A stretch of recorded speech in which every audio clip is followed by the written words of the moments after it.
Itong aking nilulutong goulash. O diba? May tanghalian na tayo, ay pantanghalian na. Yan yung paborito noong aking alaga. Ito yan. Sea milk noodle.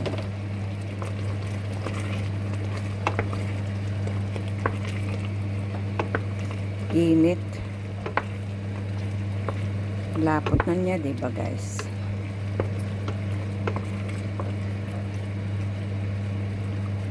Nagluluto pa ako ng pagkain na vegan para sa anak ko. Pusin ko muna ito.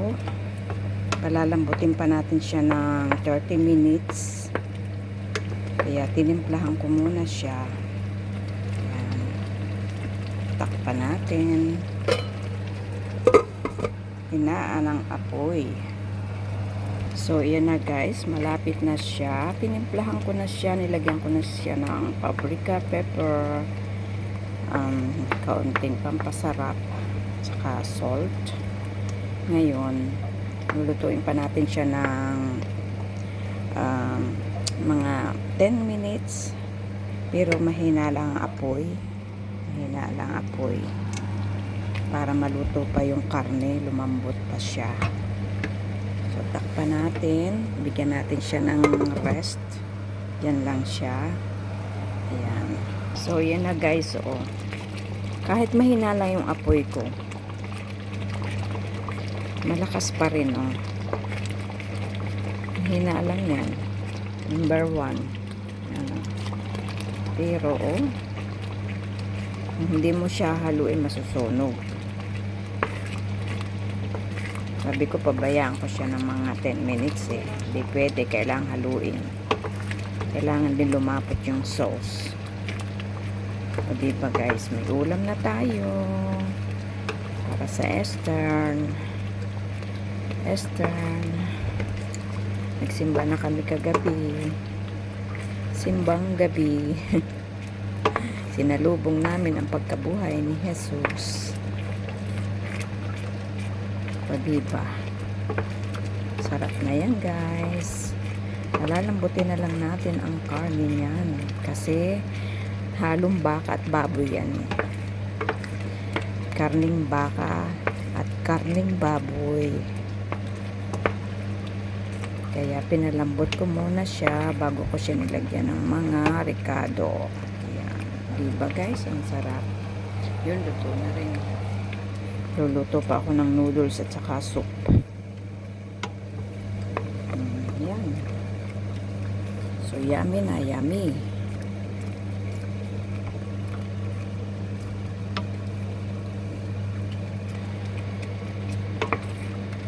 Kailangang haluin kasi masusunog.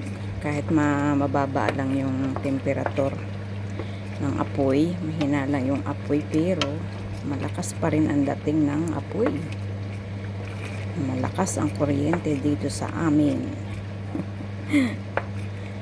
Diba guys? Anong handaan nyo mga kaluds para sa inyong pamilya? Ito sa akin simple lang to. Noong Biyernes nag-isda kami. Kahapon nilagang baka. Pinakain ko sa kanya. Kami naman laging umaalis. So, ito ngayon, bukas, hindi ko alam kung anong lulutuin ko. Bahala na. Maya-maya, punta pa kami sa birthday-han. Ipagluto ko muna sila. May cake na rin ako. Maya-maya, balik din kami para bukas naman patuloy tayo magluluto ulit, diba? Bukas, holiday pa rin. Easter pa rin bukas. Easter Sunday, Easter Monday, parang Pasko yan. Ang paghandaan ng pamilya. O diba? Sana ganun din kayo. Mga kaludes. Yan. Takpan ulit natin. So, yan na guys. Tinikman ko na yung karne, malambot na. Yung karne baka kasi dyan ang ano eh. Kailangan lutong-luto. Isang oras at kalahati ko na rin itong niluto.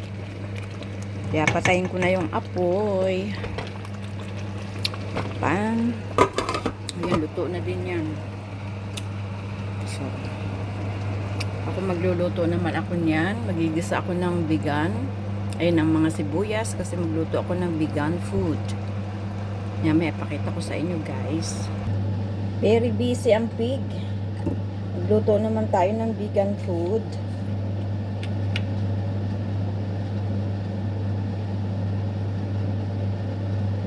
Olive oil. Olive oil po ito, guys. Kasi yung anak ko, olive oil na talaga yung ginagamit niya. Madami yata.